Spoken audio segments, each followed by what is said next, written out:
ക്ഷേമ പെൻഷനെക്കുറിച്ച് AICC general secretary KC Venugopal നടത്തിയ പരാമർശം നിലമ്പൂരിൽ കത്തിച്ച് CPM. KC വേണുഗോപാൽ പ്രസ്താവന പിൻവലിക്കണമെന്ന് LDF സ്ഥാനാർത്ഥി M സ്വരാജ് ആവശ്യപ്പെട്ടു. തെരഞ്ഞെടുപ്പിനെ പെൻഷൻ കുടിശ്ശിക നൽകാനുള്ള അവസരമായി സർക്കാർ കാണുകയാണെന്നും പ്രസംഗത്തിന്റെ ഒരു ഭാഗം അടർത്തിയെടുത്ത് വളച്ചൊടിക്കുകയാണെന്നും KC വേണുഗോപാൽ പറഞ്ഞു. തെരഞ്ഞെടുപ്പ് കാലത്ത് വോട്ട് വാങ്ങിക്കാൻ വേണ്ടി ഉപയോഗിക്കുന്ന കൈക്കൂലിയാക്കിയിട്ടാണ് ശ്രീ പിണറായി വിജയന്റെ സർക്കാർ ഇപ്പോൾ പെൻഷൻ ഇലക്ഷൻ കാലത്ത് 2 കൊടുക്കും. തെരഞ്ഞെടുപ്പിൽ തൊട്ടതെല്ലാം ചർച്ചയാകുന്നത് കൊണ്ട് LDF ഈ പരാമർശവും വിട്ടില്ല. സാധാരണക്കാരെ സ്വാധീനിക്കാൻ കഴിയുന്ന വിഷയമായതുകൊണ്ട് നിലമ്പൂർ മണ്ഡലത്തിൽ അത് സജീവ ചർച്ചയാക്കി നിർത്തുകയാണ് LDF. ഈ വിഷയം ഉയർത്തിയാണ് നേതാക്കന്മാർ ഇന്ന് സംസാരിച്ചത്.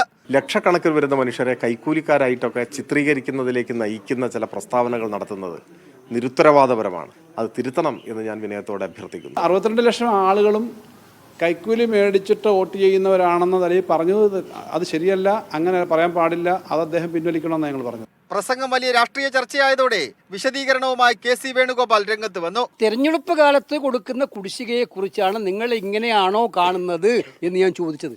അതിനെ വളച്ചൊടിച്ച് ആ ഒരു ഭാഗം മാത്രം വളച്ചൊടിച്ച് ഞാൻ ജനങ്ങളോട് കൈക്കൂലി വാങ്ങുന്നു എന്ന് പറഞ്ഞാൽ ഇത് ആർക്ക് വിശ്വസിക്കാൻ പറ്റുന്നു? വരും ദിവസങ്ങളിലും വിഷയം കൂടുതൽ സജീവ ചർച്ചയാക്കി നിർത്താനാണ് ഇടതുമുന്നണിയുടെ തീരുമാനം.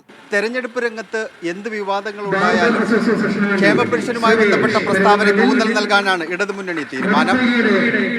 പോളിംഗിന് മുമ്പ് കുടിശ്ശികയുള്ളതിൽ ഒരു ഗഡു കൂടി ഇടതുമുന്നണി നൽകുമോ എന്ന് ഉറ്റുനോക്കുന്നവരുമുണ്ട്. നിലമ്പൂരിൽ നിന്ന് ക്യാമറമാൻ ബിപിൻ ജെയിംസിനൊപ്പം സൈഫ് സൈനുലാബ്ദീൻ.